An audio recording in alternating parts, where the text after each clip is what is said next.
Assalamualaikum warahmatullahi wabarakatuh. Saya Alvin dengan NIM 17101128 dari kelompok 1. Terima kasih. Halo, perkenalkan nama saya Ahmad Syahul Prayitno, NIM 17101127. Perkenalkan, nama saya Gerald Kencana. Saya dari kelas S1 Teknik Telekomunikasi 05D. NIM saya 17101139. Assalamualaikum warahmatullahi wabarakatuh. Nama saya Merahim Pratama dari kelas S1 TTN 05D dengan NIM 17101145. Assalamualaikum warahmatullahi wabarakatuh. Perkenalkan, nama saya Rizky Mulia Iskandar dari kelas S1 TT05D dengan NIM 17101158. Ya, perkenalkan, nama saya Wisnu Satrio Muslim dari kelas S1 TT05D dengan NIM 17101162. Ya, pada kali ini kita akan menjelaskan Radio Network Planning 2G GSM. Dan di sini ada submateri, yaitu ada beberapa materi yang akan kita sampaikan. Yang pertama, GSM Overview.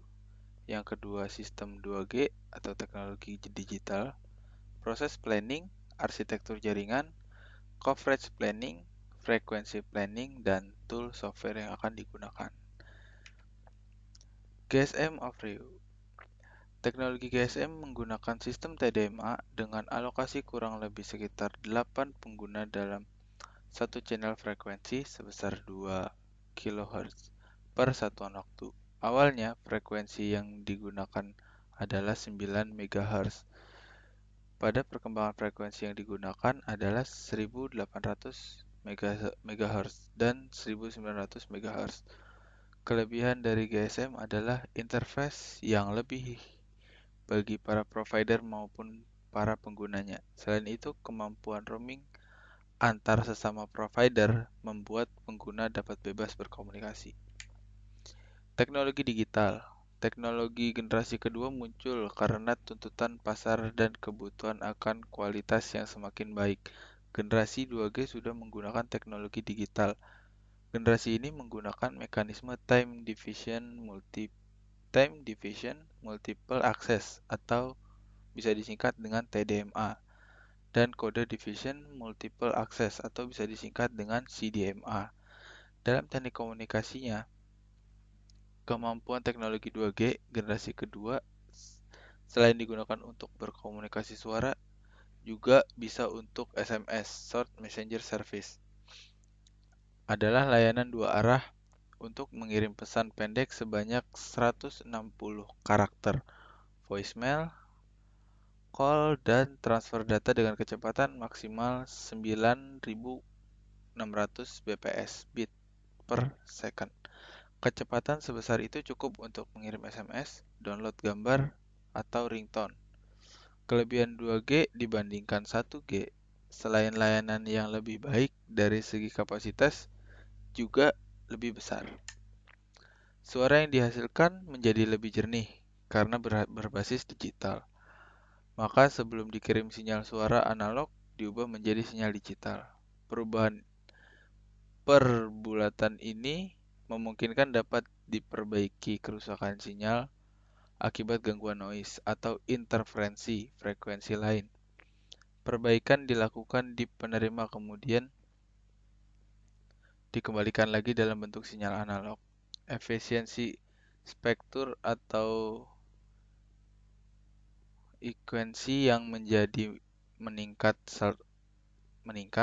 serta kemampuan optimasi sistem yang ditunjukkan dengan kemampuan topresi dan coding data.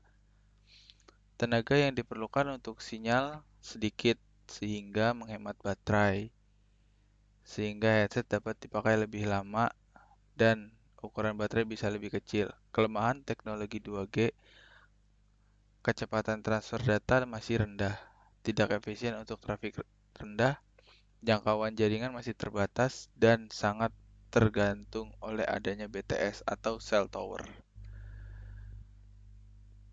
Proses planning GSM. Proses perencanaan jaringan dibagi menjadi 5 tahapan utama, dengan 4 tahapan yang dikerjakan sebelum pembangunan jaringan dan 1 tahap terakhir yang dikerjakan setelah pembangunan jaringan. Dari kelima tahapan utama tersebut memiliki sub atau tahapan yang akan dilaksanakan pada bagian selanjutnya. Flowchart proses perencanaan jaringan dapat dilihat pada gambar di atas. Jika melihat flowchart dengan seksama, proses tersebut merupakan proses lingkaran yang tidak ada akhir tujuannya. Hal tersebut mempunyai maksud agar konfigurasi jaringan selalu dalam keadaan optimal yang disesuaikan dengan perubahan desain parameter untuk mencapai target yang diinginkan. Proses planning GSM. 5 tahapan utama dalam proses perencanaan jaringan adalah sebagai berikut. Yang pertama, pre-planning. Inputan pada tahap pre-planning adalah kriteria rencana jaringan yang merupakan prioritas dalam parameter-parameter jaringan yang berasal dari pelanggan. Kriteria rencana jaringan digunakan sebagai masukan dalam dimensioning jaringan. Di bawah ini merupakan beberapa masukan dasar dalam dimensioning. Yang pertama, kebutuhan cakupan. Yang kedua, kebutuhan kualitas. Yang ketiga, spektrum frekuensi. Yang keempat, formasi tentang subscriber. Yang kelima, traffic tiap user. Yang keenam itu layanan. Hasil dimensioning mempunyai dua aspek, yaitu jumlah minimal BTS untuk keperluan cakupan atau keperluan kapasitas. Kedua aspek tersebut perlu dianalisis lebih lanjut agar sesuai dengan target rencana semula. Hasil dimensioning yang lain adalah kebutuhan rata-rata kapasitas tiap tipe area, urban, suburban, dan lain-lain.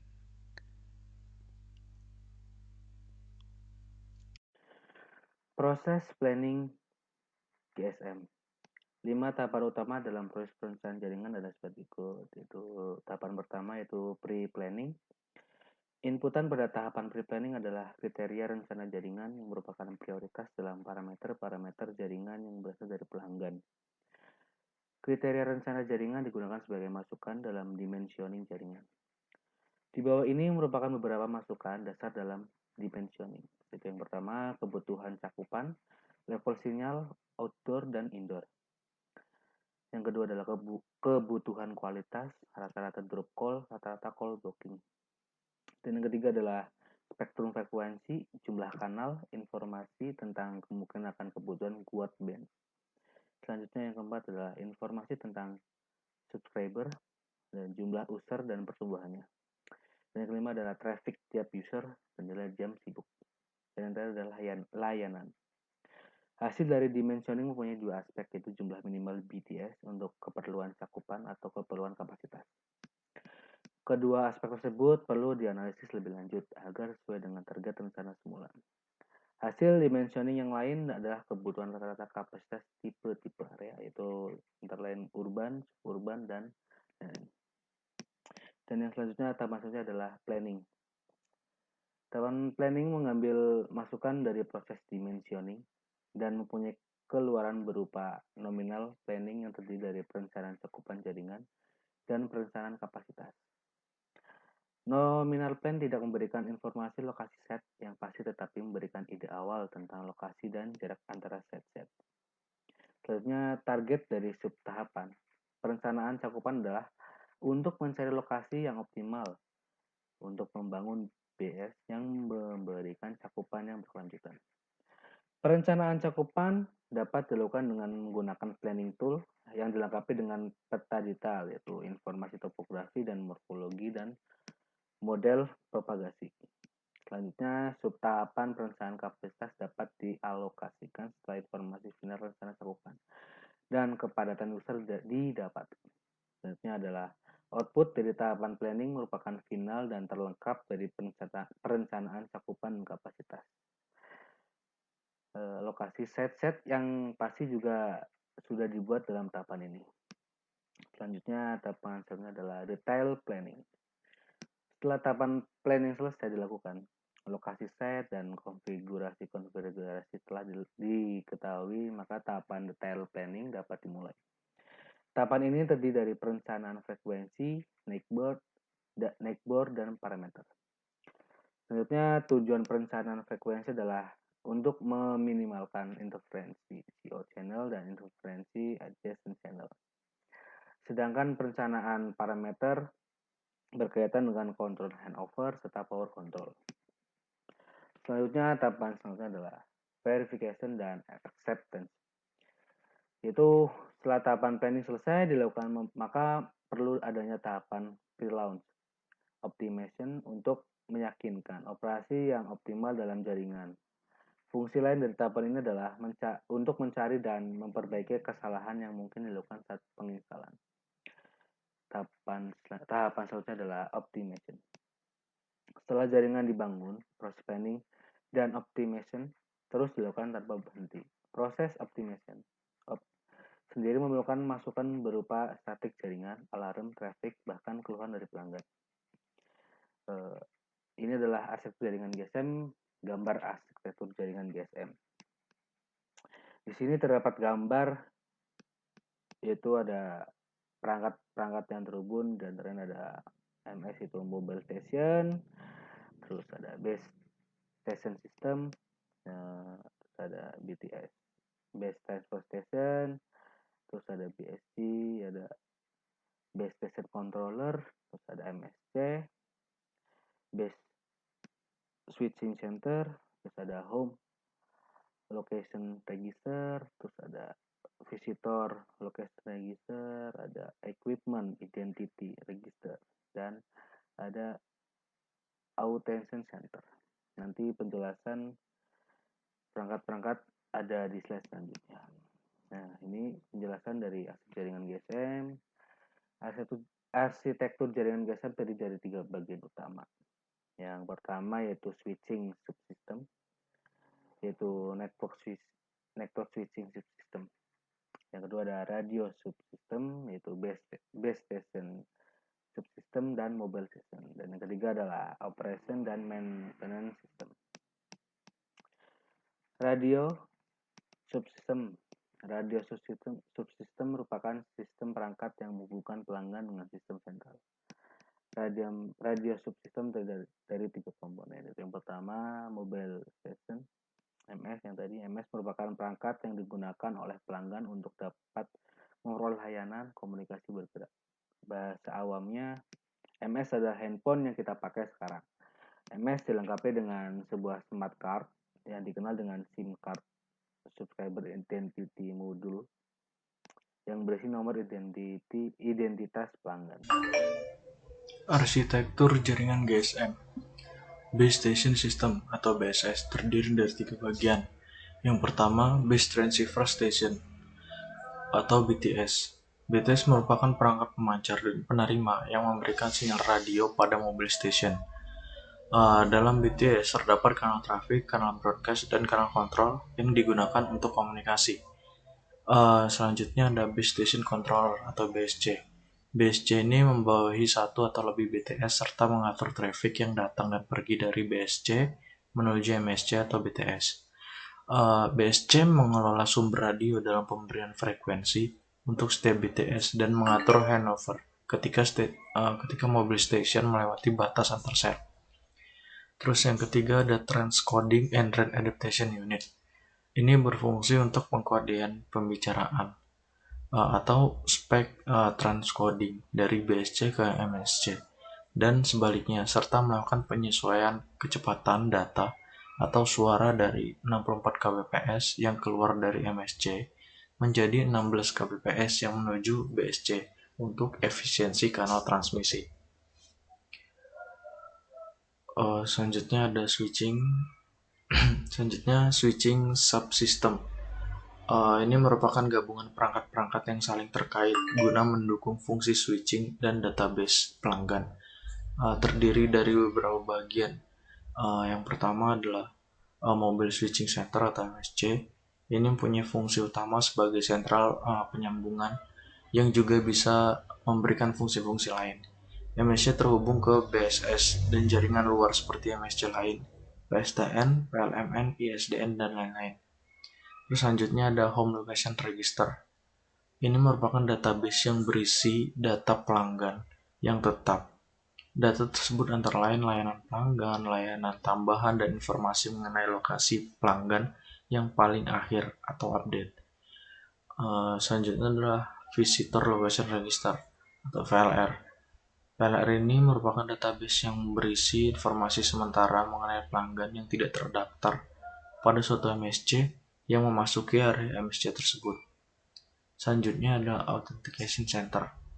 Ini berupa database yang menyimpan informasi rahasia yang disimpan dalam bentuk format kode. Authentication Center ini digunakan untuk mengontrol penggunaan jaringan yang sah dan mencegah semua pelanggan yang melakukan kecurangan. Selanjutnya ada Equipment Identity Register. Ini berisi database terpusat yang berguna untuk validasi internasional Mobile Equipment Identity atau IMEI. Ada lagi Operation and Maintenance atau OMS. Untuk memberikan izin penyelenggaraan jaringan dan untuk membentuk serta memelihara dari lokasi sentral. Sebagai pusat pengontrolan operasi dan pemeliharaan jaringan. Fungsi utamanya itu mengawasi alarm perangkat dan perbaikan terhadap kesalahan operasi untuk pengontrolan operasi dan pemeliharaan jaringan yang lebih besar dari OMC. Itu terdiri dari dua. Yang pertama Operation and Maintenance Center, itu sebagai pusat pengontrolan operasi dan pemeliharaan jaringan, serta fungsi utamanya untuk mengawasi alarm perangkat dan perbaikan terhadap kesalahan operasi. Yang kedua ada Network Management Center. Itu untuk pengontrolan operasi dan pemeliharaan jaringan yang lebih besar dari OMC. Selanjutnya ada Coverage Planning. Coverage Planning itu merupakan suatu perencanaan dalam membangun jaringan di suatu wilayah tertentu yang objeknya berupa luas wilayah yang akan di-cover di daerah tertentu. Coverage Planning juga bertujuan menentukan jumlah site sesuai dengan luas wilayahnya. Nantinya, suatu wilayah akan digolongkan menjadi daerah rural, suburban, urban, maupun dense urban. Di mana daerah dense urban itu adalah perkotaan yang besar atau metropolitan. Sedangkan daerah urban itu perkotaan yang kecil dan sedang. Daerah suburban itu gabungan antara daerah pemukiman penduduk dengan sejumlah kecil industri, serta daerah rural itu daerah terbuka dengan populasi penduduk yang masih kecil. Coverage planning. Di sini ada link budget, ada dua tabel. Tabel yang pertama ada parameter uplink. Yang pertama data X-Power dengan nilainya 23 dBm, antena gain 0 dB, body loss 2 dB, AIRP 21 dBm, RX noise figure 3 dB, bandwidth 5 MHz, receiver noise nilainya tidak ada, SINR min 3,3 dB, fade margin 9 dB, interference margin 3 dB, RX antena gain 17 dB, dan filter loss 2 dB. Untuk tabel yang kedua, ini ada frekuensi 1800 MHz. Untuk yang nilai bandwidth 5 MHz ada 131,29, bandwidth 10 MHz ada 128,98, bandwidth dengan 15 MHz dengan nilai 126,52, dan bandwidth 20 MHz nilainya 125,27. Untuk frekuensi 2100 MHz dengan bandwidth 5 MHz dengan nilai 132,29, bandwidth 10 MHz dengan nilai 129,98, dan bandwidth 15 MHz ada nilai dengan 127,52. Itu tadi dua tabel parameter uplink dan nilai MAPL untuk uplink. Next, sini ada dua tabel juga, yaitu parameter downlink dan nilai MAPL downlink. Parameter downlink untuk yang pertama ada TX power, value atau nilainya 46 dBm, antena gain 17 dB, kabel loss 2 dB, AIRP 61 dBm, RX noise figure 7 dB, bandwidth 5 MHz, receiver noise sama dengan KTBX NF sama, tidak ada, tidak bernilai, SINR minus 2 dB, fat margin dalam kurung dB 9 dB, interference margin 8 dB, RX antena gain 0 dB, dan body loss 2 dB. Itu tadi parameter dari downlink. Untuk yang kedua ini nilai MAPL downlink dengan frekuensi 1800 MHz dengan bandwidth 5 MHz yaitu 143,99, bandwidth 10 MHz 140,98, bandwidth dengan 15 MHz 139,22, dan bandwidth dengan 20 MHz yaitu dengan nilai 137,97. Frekuensi yang kedua yaitu 2100 MHz dengan bandwidth 5 MHz yaitu dengan nilai 144,99, bandwidth 10 Hz ada 141,98, dan bandwidth 15 Hz ada 140,22.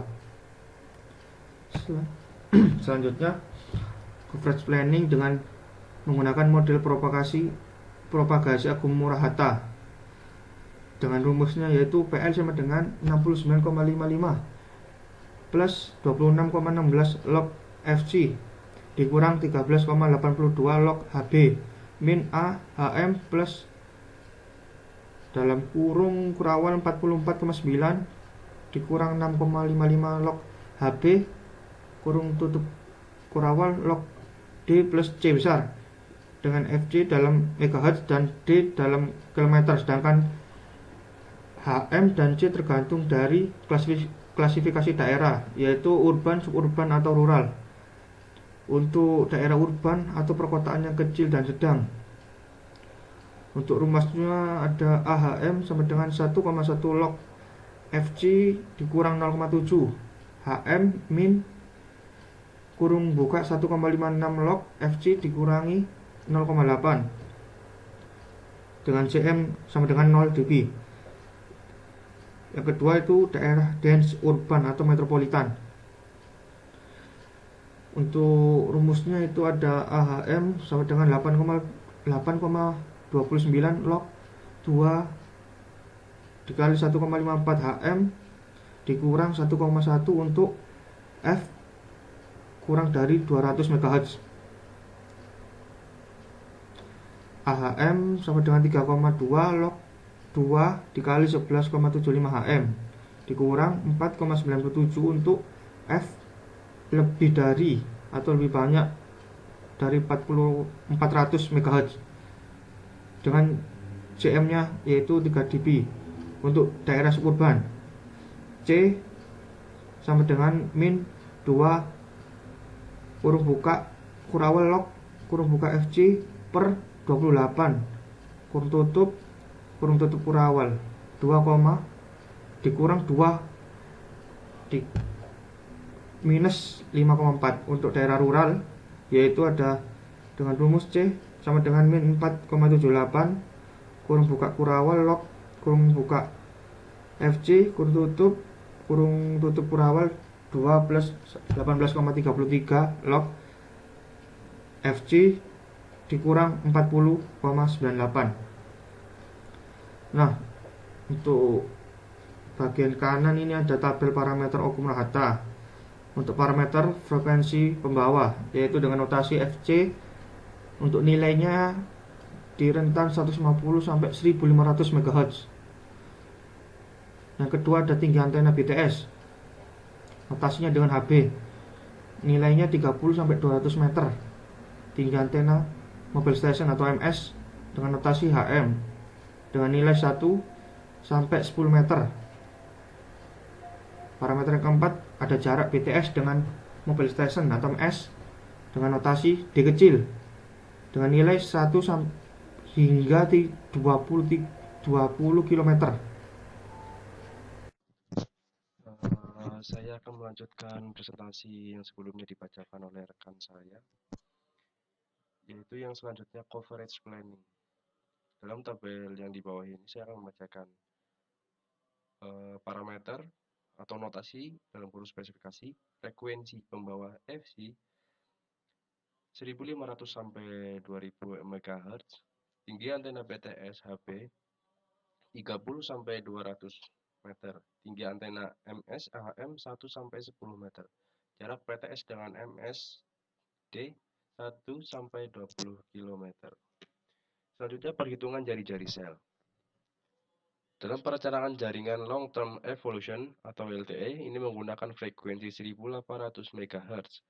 Sehingga model propagasi yang digunakan adalah COS 231 HTA untuk daerah dense urban dalam kurung Bandung dengan persamaan 2,6. Yang pertama adalah HM sama dengan 3,2 log kuadrat dalam kurung 11,7,5 HM min 4,9,7. Kedua PL 46,3 plus 33,9 log F min 13 plus 82 log HB min AHM plus 44,9 min 6,55 log HB log D plus C plus cm. Yang selanjutnya D titik kilometer. PL dapat dilihat dari tabel MAPL dipilih nilai paling kecil dari MAPL uplink dan MAPL downlinknya. Selanjutnya perhitungan sel radius.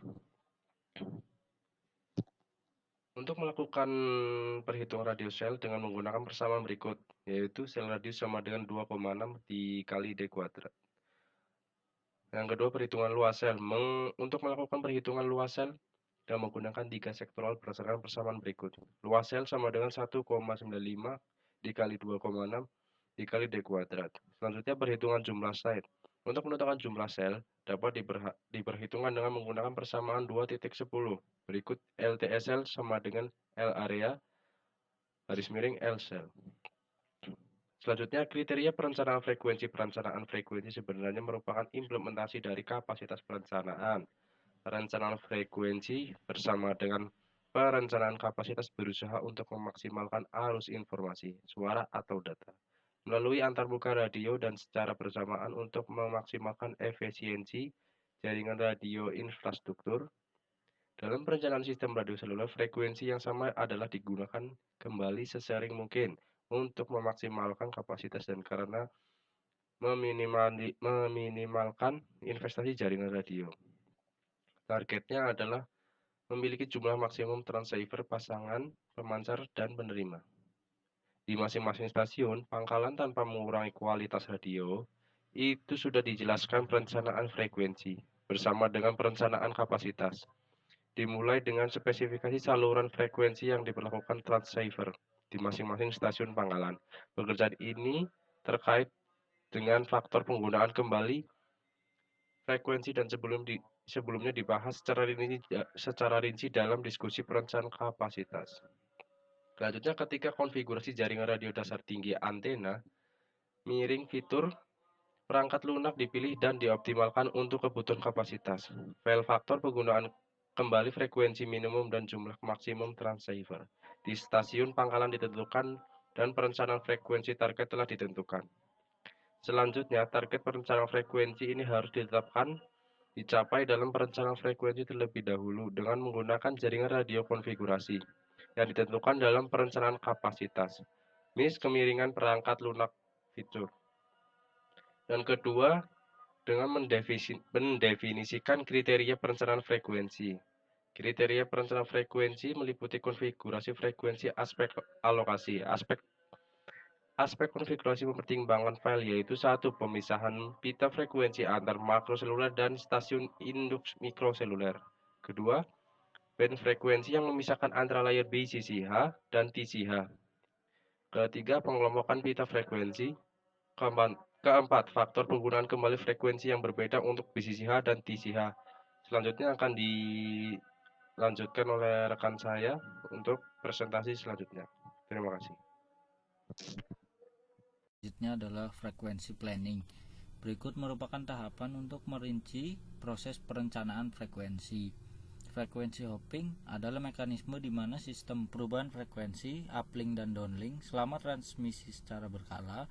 Hal ini memungkinkan saluran RF yang digunakan untuk pensinyalan kanal SDCCH time slot atau saluran lalu lintas TCH time slot untuk mengubah frekuensi step frame TDMA 4,615 milisecond.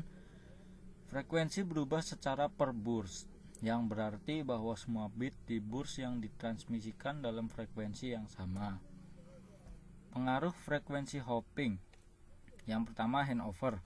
Ketika SFH diimplementasikan, maka rencana BCCH dilakukan dengan menggunakan jumlah yang lebih kecil dibandingkan frekuensi untuk merencanakan frekuensi tetap. Hal ini dapat mengakibatkan penurunan kualitas, namun kualitas pembawa meningkatkan lompatan dari sebelumnya. Juga, kualitas handover pada ambang batas untuk melompat ke operator harus ditingkatkan dibandingkan dengan rencana frekuensi tetap. Dalam versi ini, GSR3, pengaturan kualitas yang berbeda, ambang batas yang ditetapkan BCCH dan NBCCH, dengan menetapkan ambang batas kualitas yang lebih rendah untuk BCCH dibandingkan dengan NBCCH. Jumlah panggilan menjatuhkan dapat dikontrol. Handover success rate mungkin turun karena perubahan rencana pada BCCH atau frekuensinya kurang. Penurunan ini mungkin mendapatkan kompensasi karena peningkatan kualitas pembawa lompatan, peningkatan tingkat keberhasilan tugas TCH. Call setup. Pada call setup, SDCCH melompat juga mungkin. Tidak ada pengaturan yang terpisah yang diperlukan untuk lompatan SDCCH. Sejak GSR3 memungkinkan kontrol atas SDCCH, konfigurasi, lokasi SDCCH time slot. SDCCH lompatan tergantung pada lokasi SDCCH. Dalam kasus TFU dengan BCCH tidak termasuk dalam daftar MA. Jika SDCCH berada di pembawa BCCH, mereka tidak akan naik, sedangkan SDCCH pada operator NBCCH mungkin hop. Umumnya lebih disukai untuk menjaga SDCCH pada operator BCCH sebagai SDCCH time slot yang digunakan terus-menerus dan akan meningkatkan gangguan pada operator. Panggilan tingkat keberhasilan akan tergantung pada keberhasilan dan kebersihan pembawa BCCH.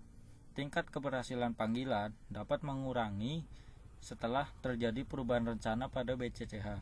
Penurunan ini mungkin memberikan FET kompensasi karena peningkatan kualitas pembawa pada lompatan. Frame erasure rate atau FER.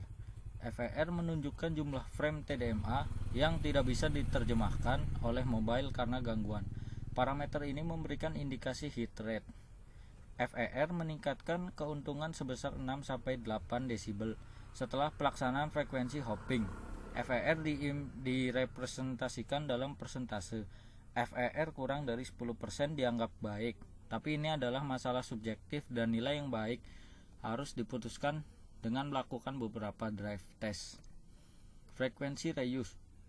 Konsepnya dengan mengalokasikan tiap sel ke dalam grup kanal radio untuk digunakan pada area yang terbatas.